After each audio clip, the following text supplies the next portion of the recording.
Yeah, and as I said, we use this pretty religiously when we're deciding where we want to go.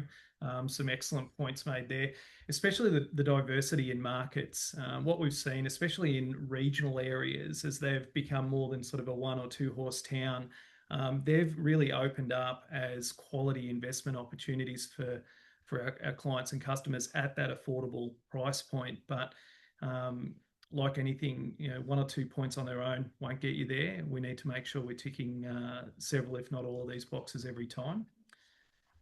So just a little bit of context in the market, and I think we've potentially covered a little bit of this already. But whilst Australia started circa 180,000 homes in last year, we're still seeing massive undersupply.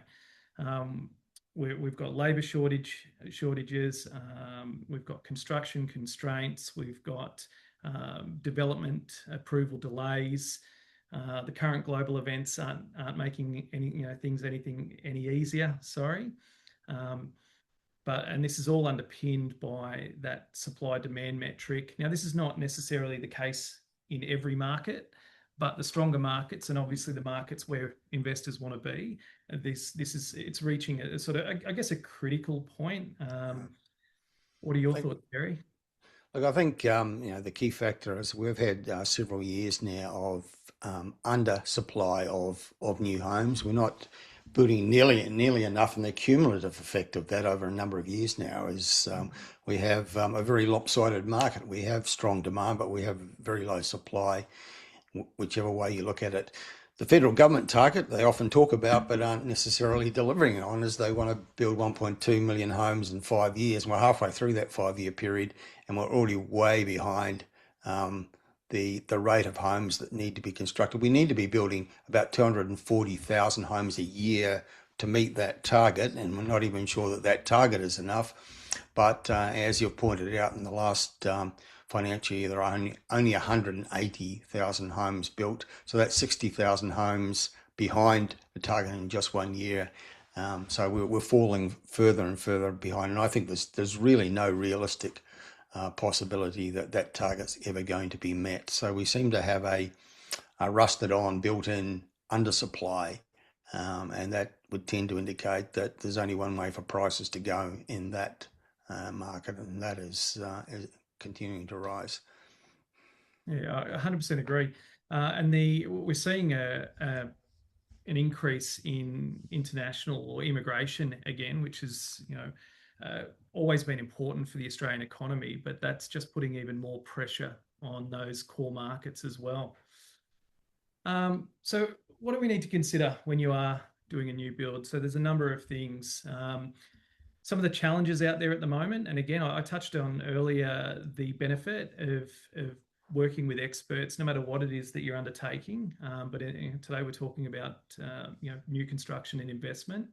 Some of the challenges that you're going to come across are labour shortages, rising construction costs. Now, this is where it's really important to be working in fixed price contracts, to be working with builders and developers that have got a good trade base, working with builders that aren't trying to play outside their footprint.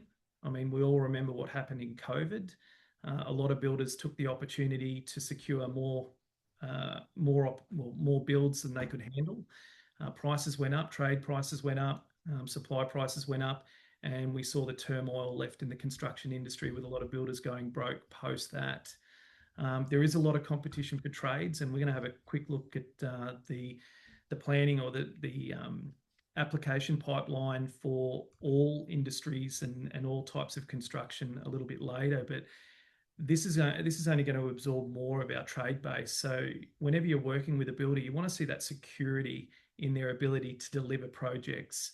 And we're starting to experience planning delays. I mean, most of our projects are standard residential, but they're blowing out to 8 to 12 weeks, and all of those little challenges along the way, increasing build times, increasing planning times, that impacts your lending. There's a number of things that we want to make sure we're going in eyes wide open, fully understanding the entirety of a project before you undertake and get pot committed by signing your contracts.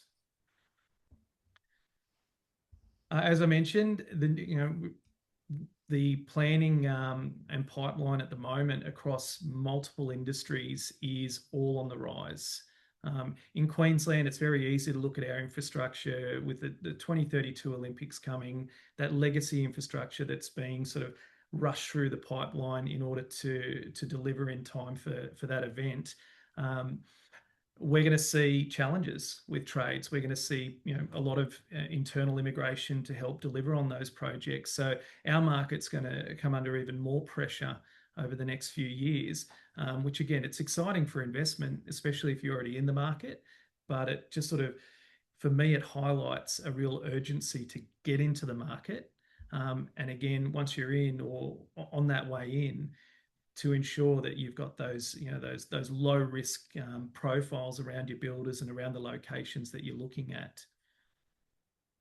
What are your thoughts, Terry? I know you'd have a good handle on what's going on in this regard and this sort of bubble or bottleneck that we're creating in Uh, construction at the moment.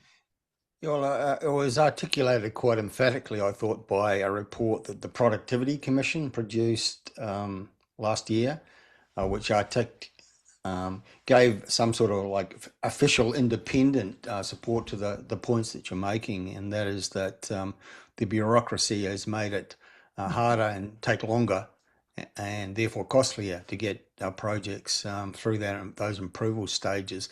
The point the Productivity Commission made is that it's taking twice as long to get homes built as it was in the 1990s. Now, you would expect perhaps that with modern technology and production, construction methodology, that things would be improving and speeding up. But because of the rusted on bureaucracy, which seems to be adding layers and layers of red tape to the process, that it is taking longer. And of course, when things take longer, that adds to costs. So I think it's a good argument to have a professional advisor on board to help you manage the process, because it would otherwise be a little bit daunting, I think. Yeah, and that's where a lot of my conversations start. Surprisingly, plenty of people out there that are looking at investing are not even considering or had not considered new construction at all. We've come through, a bit of a period, I guess, where that was the media did its job and made construction look a bit scary. And there were things to be concerned about, and I used the term before, due diligence on everything. You don't have to be an expert, but I like proactiveness and understanding what you're getting yourself in for and having a bit of control. But ultimately, putting yourself in the hands of somebody who navigates that on a daily basis and who fully understands, it's extremely important. So, what are the advantages of a new build?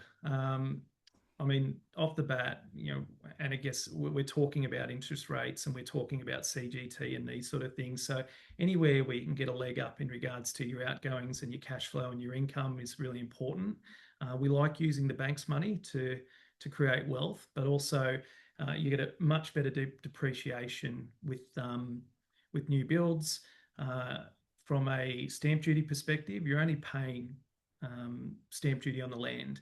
Now, I don't know the specific numbers in all the states, but in Queensland, on a $950,000 project, you're going to save circa 20 odd thousand dollars in stamp duty, which is fantastic.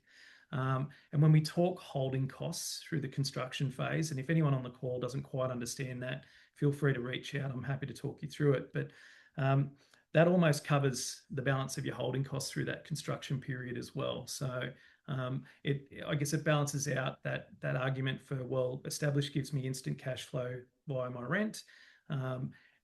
This holding period that you've got during construction, and again, that's a really important thing to investigate when you are looking at building.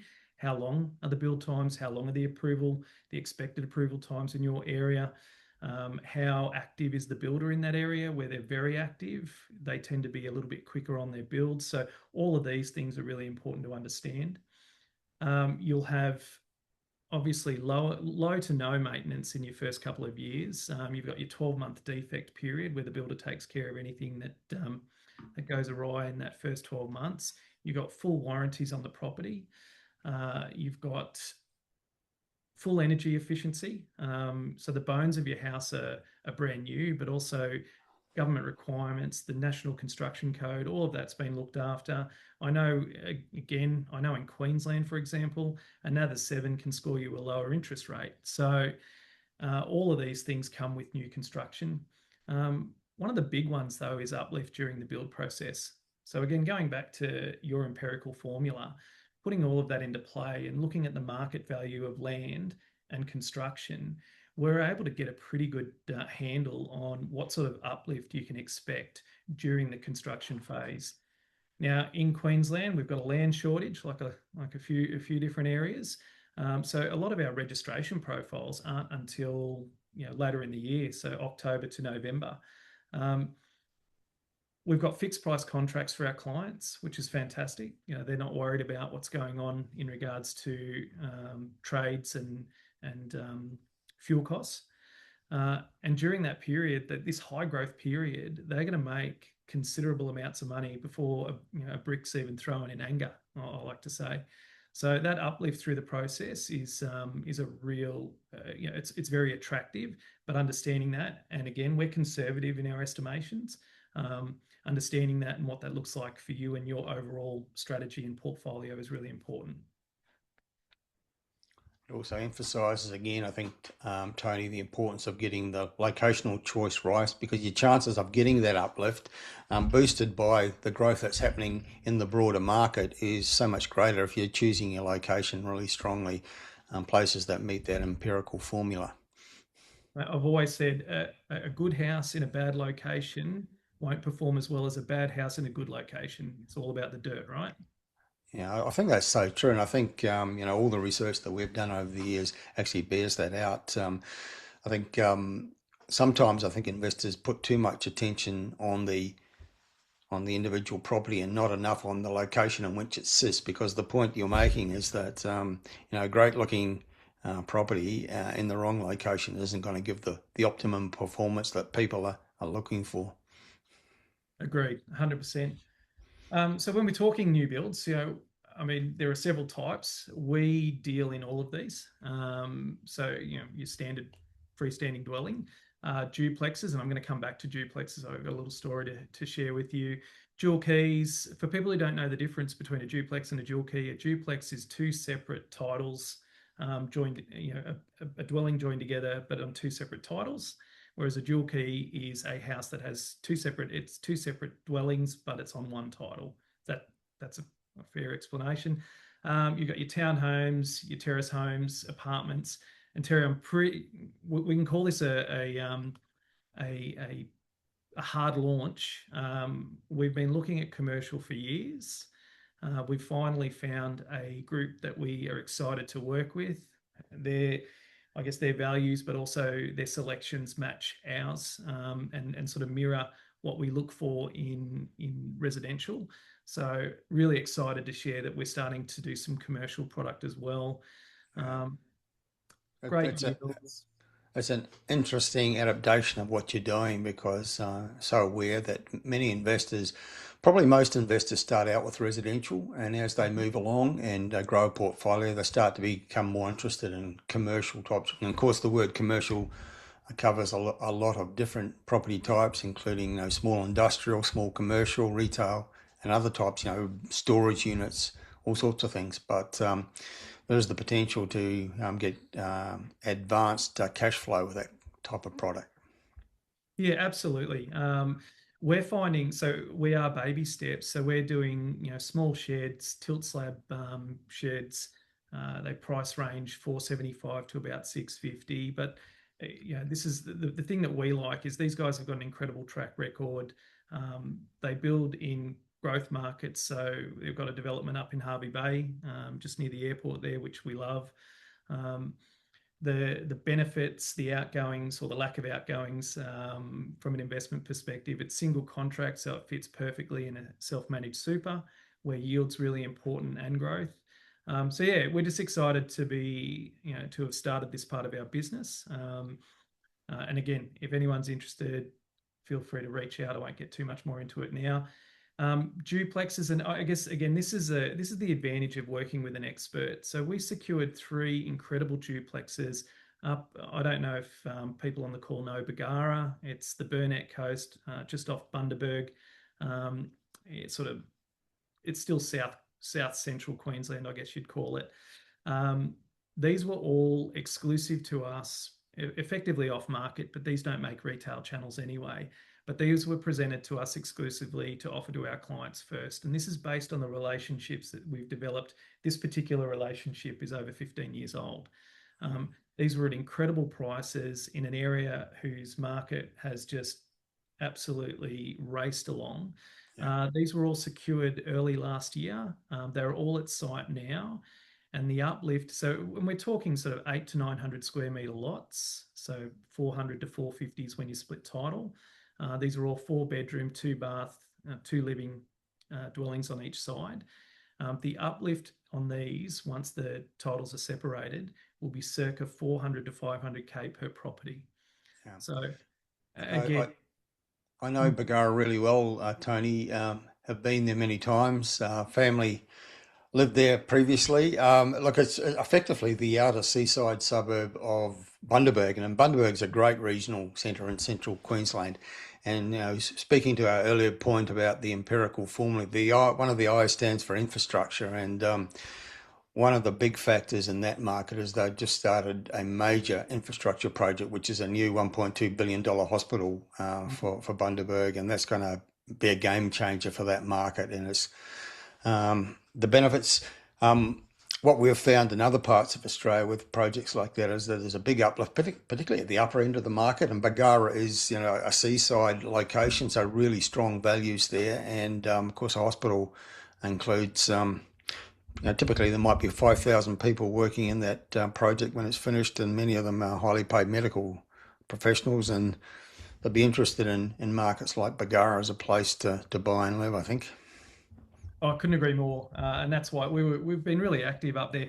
The prices are almost getting to a point where we may have to slow down, but we've still got a little bit of quality stock trickling through. But that whole coastline from Bargara to Elliott Heads is absolutely stunning. And as you said, a lot of the rental market, and this is another thing when you're looking at a location and you're bringing new product to that location, if the rental market is predominantly a lot of older dwellings, there is a need and a necessity for new houses as well. And like you pointed out, those high earning medical staff are probably going to want something quite nice, and that's what we're able to deliver. And when you're sitting down and planning for a new project as well, you can make adjustments according to the market as well. So of the new construction market, there's generally two types. You've got infill and you've got greenfield. Infill being land that's already an established area, either it's been banked and never built on, subdivisions in established areas as well, or it's a knockdown rebuild. Generally speaking, your infrastructure is already set, your transport corridors, that sort of thing it's all taken care of. The data exists, so it's hard data. There's great sales data in established areas, so it does have that attraction. However, the majority of what we will work in and deal with will be greenfield, so new estates.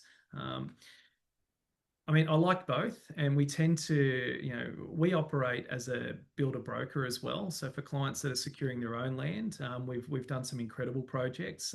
Completed one in Moffat Beach here on the coast last year for a client who secured his block. We help them navigate the knockdown rebuild. Most builders won't undertake that part. It's a separate issue to deal with, but we help them navigate that. We took that through to the build. We're there the whole way through, project managed for them. They've got a fantastic result. Greenfield, your existing infrastructure is generally a lot less. You should have income, and when you're making those location selections and those estate selections, you should understand what infrastructure is going to be delivered and what sort of a time frame you're looking at for that as well. It's designed to build on. So you generally don't have those issues with topography and sloping blocks, and you know what's underneath. It's all brand new. developers that are building in areas that, where there is a lot of slope, because that, I mean, that can be a beautiful place to live, where there is a lot of articulation in the landscape and that sort of thing. But a lot of developers will do their own retaining, their own terracing to make sure that they've got more buyers and more builders keen to be a part of that project. Uh, it's and generally, the price point's better, and a lot of the growth is yet to come when it comes to greenfield. So that's why a lot of investment builders, and why the majority of our product will be in those new estates.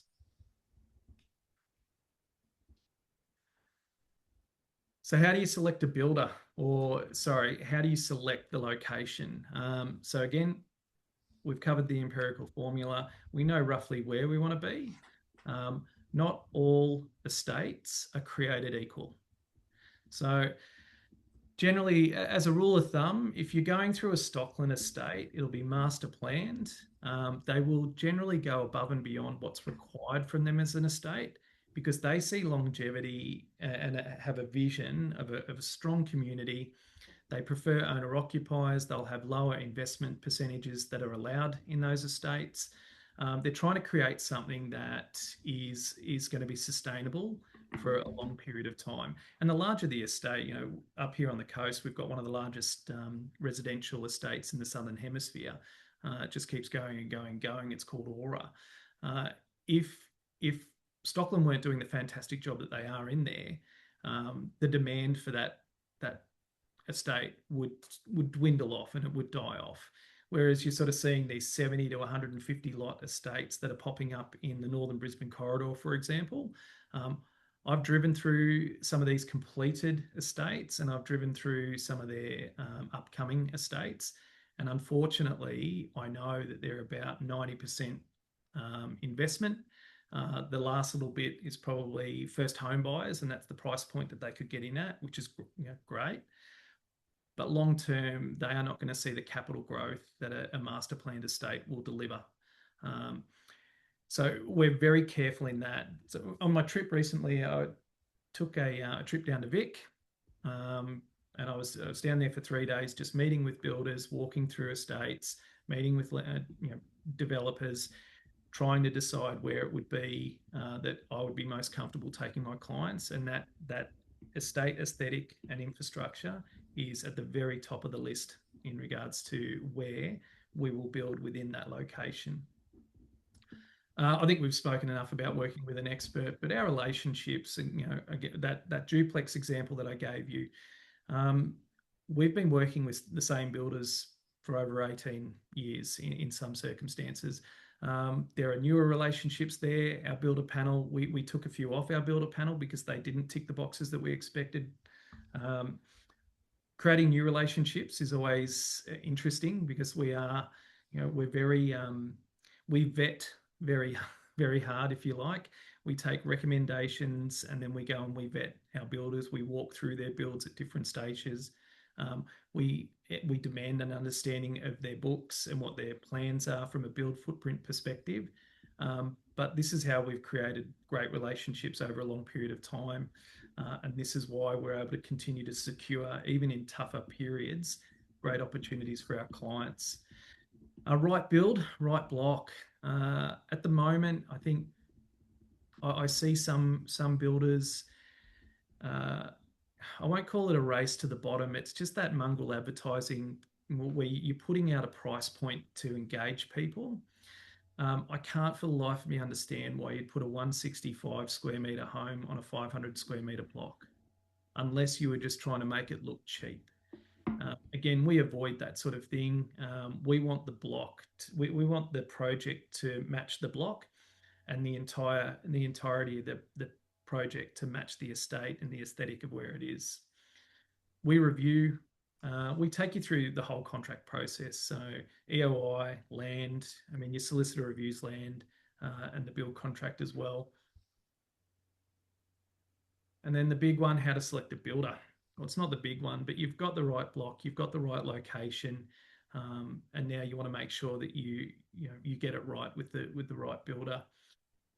The builders that, I'll be very careful, but in my opinion, the builders that got through COVID, you know, in good shape, they didn't blow out their build footprint. They didn't blow out their numbers. They made sure they retained their trades as best as they could. They treated their customers fairly through the process, um, and they got through. The builders that took advantage of increased sales, that overextended themselves, that didn't have their own business infrastructure to support what they were trying to put on the table, they found themselves in a lot of hot water. And obviously, if you were a builder who already had a sketchy balance sheet at that point in time, you were going to struggle through that process. Quite a few of our builds, the builder made no margin or lost money on it. So their ability to get through an event like that was underpinned by their financial strength and their ability to know their own lane. How long they've been around, have they got any black marks? We take care of all of that.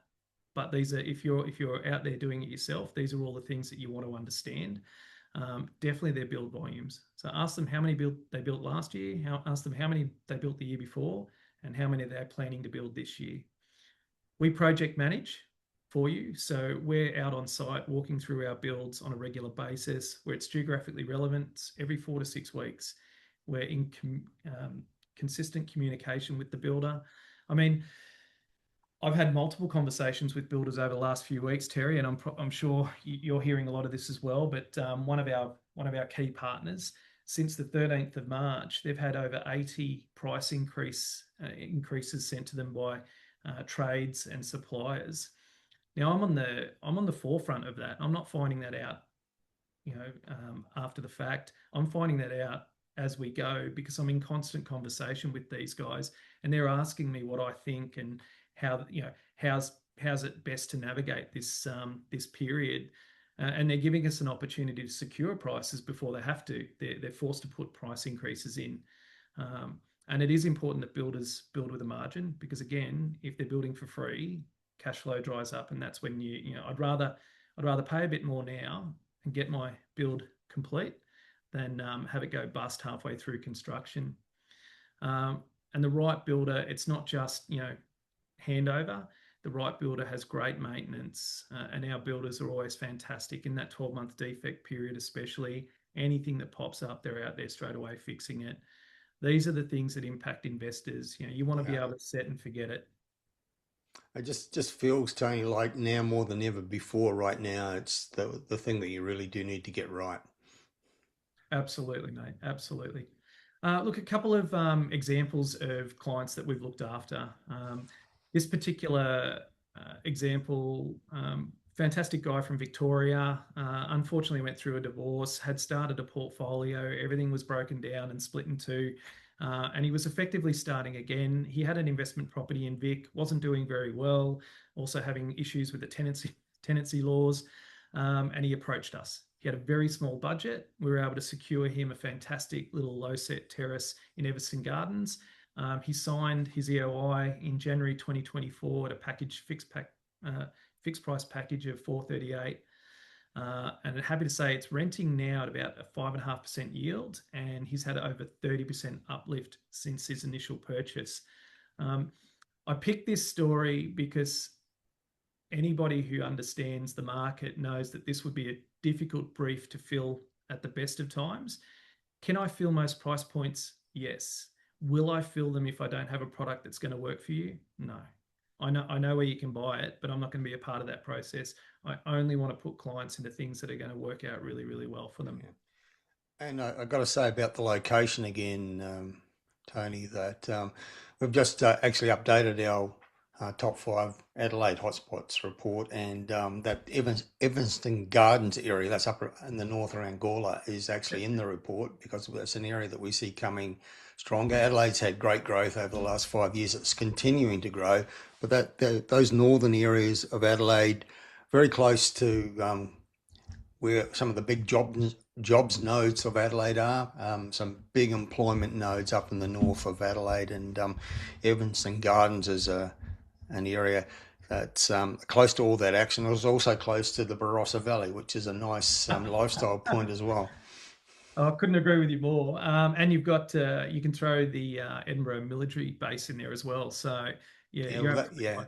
that's And, a huge. I think it's the biggest defence facility in all of Australia, and it's a huge employment zone. So those things are really important for property markets. and that's exactly why we're very active there. Um, I am sort of now, with price points, I'm wondering if if we do switch over to Vic, but we're still in the process of making informed decisions about that. So, Yeah. um, Just to remind people watching and listening that we're getting towards the end of the presentation. We will have some time to answer your questions, so please put your questions into the either chat bot or the Q&A panel, and we'll try and answer as many as we can before our time is up. Now, I do realize I'm a little bit behind time. This particular example, now we don't necessarily work with a lot of buy and flippers, but this client is on his seventh property with us. And that's his strategy, which puts a little bit more pressure on me to get it right and ensure that within that sort of 12-month period, he's getting enough uplift to make this a good strategy for him. Signed his expression of interest in August 24, paid 840. This property sold it was actually September. I know it was the 15th because I was pretty excited about that price point at 1,015,000. So in just over 13 months uplift or profit there of 175K. Now we could easily uh, cherry pick our best outcomes for a forum like this, but all of our clients see fantastic growth and uplift in their projects, and that's something we're really proud of. Into the future, so I mean we've discussed it already that the housing supply, we're seeing a bottleneck in planning. We're going to see some constraints on trade availability. We're seeing prices. With I mean, I'm an optimist, Terry. So I think this will create a bubble in the market. The current global tensions. Um, it's a great reminder that we are globally a connected market. What does happen overseas will impact us, and we've seen it time and time again. The property Yeah. market is resilient, and it will continue to be resilient. And our message is don't be alarmed. Yeah, look, I Focus think on that's very true. In fact, this is something I did a broadcast about just last week, in fact, because there's always inevitably a media speculation when we have these sort of global disruption events, and what impact does that have on real estate in Australia? And history shows that the impact is usually positive if there's any impact at all, because in times of major disruption, um, people look to the safety, security, and solidity of real estate. And so, well, we have those periods like the COVID period, like the global financial crisis. Real estate performs in Australia because it's seen as a safe haven. So I'm not expecting anything too different this time around. No, I agree. Um, how we can help. So, as I said, we work in multiple markets, but we tend to we tend to be intensive. We only work with circa 50 clients a year, which gives us a great opportunity to cherry pick the best options in the market. But we like to, work intensively in certain areas. Been around for a long time, which I've touched on. We do both residential and commercial, and we're very picky with our builders. Anybody who does book a discovery call with us, you'll receive a free copy of our very own Terry's Why Property Values Rise book. Um, you've got the QR code there. You can scan that. That'll tee up a calendar where you can book a meeting with myself. We've got 40 of those. So the first 40 of you that get in, you'll score a copy of Terry's book, which is a fantastic read. Which I can highly recommend, of course. Of course you can. Yeah, it kind of distills my 40 plus years of experience as a writer and researcher and an active investor, of course, into a relatively short number of pages. But there's hopefully a lot of good information in there to help people, particularly make good locational choices, because I think that's so important. 100%. Yeah. Okay, so I urge people to take that opportunity, use the barcode, and perhaps doesn't cost anything to go to that next step of asking a few questions and having a conversation with Well, Tony and the team at 000. Love to have your questions and your comments, the Q&A panel or the chat box. Gary has put in a question there. He's referring to a new build in Traralgon in Victoria. That's in the Latrobe Valley, down sort of south east of the Greater Melbourne area.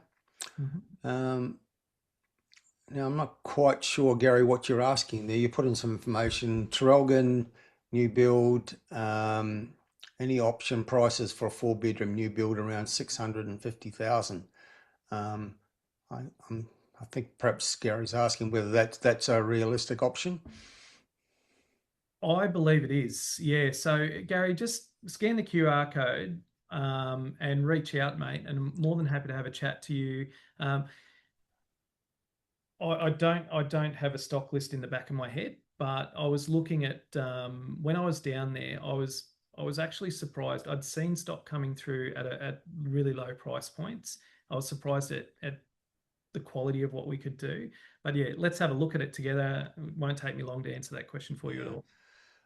I do think, generally speaking, Gary, that, firstly, again, talking about location, the Latrobe Valley is a good place to be. It's a growth market. Traralgon is the number one town of the Latrobe Valley region. There's some big employers there. There's some big infrastructure nearby. For example, they massively expanded the hospital recently, and knowing the typical prices in the Traralgon market, for established properties, the numbers you're talking about do seem to make sense. But as Tony says, scan the barcode and have a more detailed conversation about that. Question from Sasha: are there any markets where you can buy new builds cheaper than established markets? Uh, I I I think the Victorian market has got examples of that. Yeah, yeah, I think the Victorian market is a great example of that. Yeah, But you also need to be, I mean, it depends what you're getting. So comparing price points is one thing, but comparing the balance of infrastructure, connectivity, public transport, all of the other elements that you look at when you're investing, it's really important to understand that. yeah. Um, what are your There's thoughts, actually been Gary? a lot of media commentary on that very question recently, Tony, which I've been sort of tuning into. A lot of people saying that because the prices for established property have risen so much in so many places. Now we've seen markets like Adelaide and Perth and Brisbane and many regional markets, having 3, 4, 5 years of really strong growth, averaging like 15% a year over that Mm, period of time. Established properties become very expensive, and in many markets, so the so we're being told that the new builds are actually a cheaper way to get into the market overall in many parts of Australia. So I think the answer to Sasha's question is, generally speaking, yes, there are plenty of places where that would be the case. Barry's asking, do new properties tend to have better rent than existing properties? Um, Yeah, your rental yield, if you looked at it across the board, your rental yields in new properties are better because the price point is generally a bit lower for the same sort of area. We find, I find with established property that your rental yields are going to be lower. You're paying. There's an interesting thing with established property, isn't there, Terry? Because when it's a new build, you pay for the land and what it costs to build on it. With an established property, you pay for the project and what the person who's selling it needs to get out of it.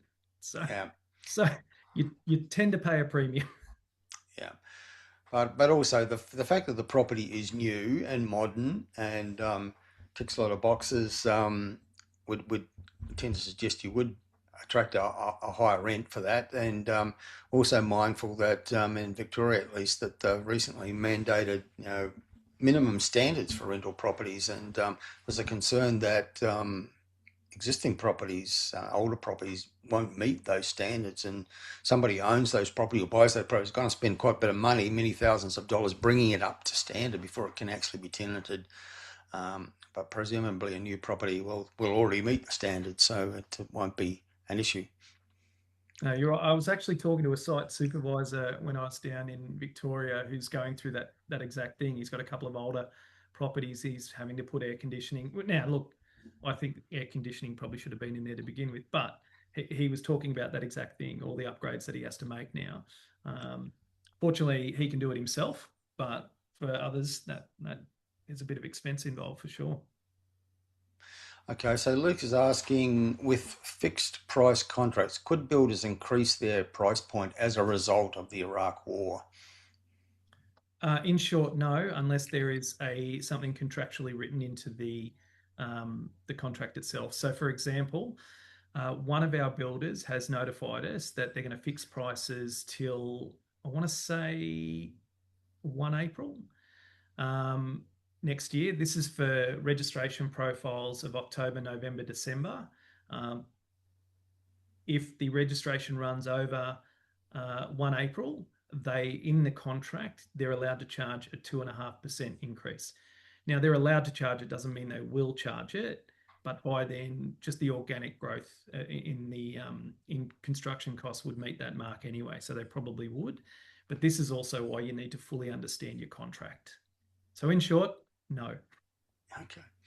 Um, Josh is saying, do you say, or should you be looking for any other risks buying from those smaller 700 to 100 plot developments over, a big main developer like a Stockland master plan estate? I think that's the question.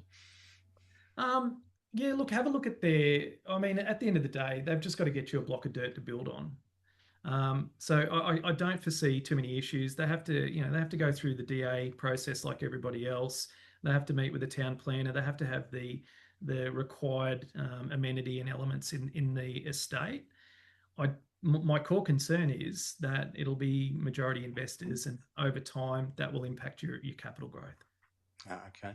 Now, Jack was asking about something you touched on briefly, and I must admit I've got a question about that too. And it's about the depreciation factor with a new build. You mentioned it, but I'd be interested in. I think Jack is asking, the sort of numbers that might be involved in a typical new build and what difference that can make to your bottom line. Yeah, absolutely. So with some established, you can claim. I won't name the terms, but it works out about 2.5% PA, I think, on the build. Whereas with a new build, it's everything and everything included within the build. From a number comparison, you're looking at depreciation of up to 10 to 13K on a brand new build, whereas in an established, it's around that 2 to 2.5K mark. Yeah. Correct me if I'm wrong, Terry. Well, the federal government, in its wisdom, changed the rules some years ago, whereas that with you can only with new builds, you can claim much more than with an established property. You can only claim the sort of fixtures and fittings, I think, essentially with established property. And it reduced quite considerably the depreciation claim benefits for established properties, whereas new builds retained those wider benefits. Hmm. So over a 10-year period, circa 120 to 130K in depreciation on a new build. Yeah. Okay. Daniel, what are the rental yields like on the Sunshine Coast now? Is it still a good market to buy in? Yeah, great question, Daniel. Well, Terry and I both live in the area, so we'll have firm opinions. Look, it has backed off a little bit. I'm targeting for any project on the sunny coast that we're doing. I'm targeting 4.2 to 4.4% is what I want to see. Uh, if you're getting into some of those higher end builds, though, you'll see that number drop down a little bit lower. But we're also seeing cases where we're up sort of that 4.5, 4.6 as well. Rental demand on the coast is extremely high, so I think those numbers shift pretty quickly as well in favour. Yeah, and in terms of is it a good market to buy in my view, yes, and I'm speaking from parochial bias there. The Sunshine Coast has been a great performer from about 2020 for about 3 years after that. Due to the big infrastructure investment happening on the Sunshine Coast, it became a national leader on price growth. The market then went into that inevitable sort of pause phase in terms of price growth, but it's definitely on another growth path now. It's perhaps 1 year into its next growth spurt in terms of prices, and prices are rising strongly right throughout the Sunshine Coast markets, both I have to say for units and for houses on land. Unit price growth is very strong on the Sunshine Coast. It's a great lifestyle market, but there's still big infrastructure builds happening. The Maroochydore CBD, which is building a CBD from the ground up, which is kind of a unique thing in Australia, but it's still very much a work in progress. The airport's just about, I think, to launch its first operations as an international airport, which is going to help the tourism market. So there's a whole lot of things happening there. And We're almost out of shameless time. plug, well, quick shameless plug. We actually did a webinar with Hotspotting last year, I think April last year, on the Sunshine Coast market. So, and we talk a lot about, we drill down a lot about the infrastructure that's both here and incoming. Yeah. Luke's asking, is Perth still a good area to buy into? I'm a little bit torn, Luke, with that one because the Perth market been having really strong price, been leading the nation, one of the national leaders on price growth for 4 or 5 years now, and logically you would have to say that it's very close to its peak. In terms of sales activity, the numbers are dropping gradually, but not alarmingly. So it indicates it has peaked, but it's nevertheless still producing strong price growth. But it may be a different situation for a new build situation. I think actually probably it's one of those places, Tony, where it would make perhaps more sense to be doing a new build than buying an existing property, because that established market has had 4 or 5 years of big price growth already built into it. Yeah, and look, we haven't ventured to the Perth market as yet. Geographically, there's a bit of distance, and as I said before, we work with circa 50 clients a year, so we're able to satisfy that those investors with fantastic options in our playground. But I've always been interested in the Perth market. We recently looked at some beautiful apartments at Subiaco, so they've sort of, I think, they're preserving the old Subiaco Oval and developing around there. There's botanical gardens. So again, it really comes down to the location and the project itself. But yeah, I know I've got a few mates that have done very well in the Perth market as well. But at the moment, we're just not active there. Okay. Well, we're pretty much out of time, Tony. I think we've answered most of the questions that came through in the Q&A and the chat box. So it's a good moment to wrap things up. Thank you for your presentation. I found it really informative, great information. It's not easy to summarize something as big and as complex as doing a new build investment in less than 60 minutes, but you managed to do it. I certainly feel better informed about it than I was an hour ago. So many thanks for your time and for your presentation and your obvious expertise in this area. And just encourage people to use the barcode, follow up. As we said earlier, it doesn't cost anything to have that initial conversation to find out whether you might be interested in going to the next step with this, with 000. Really appreciate it, Terry. Love this forum. Appreciate everybody that joined the call today. Have a great Easter.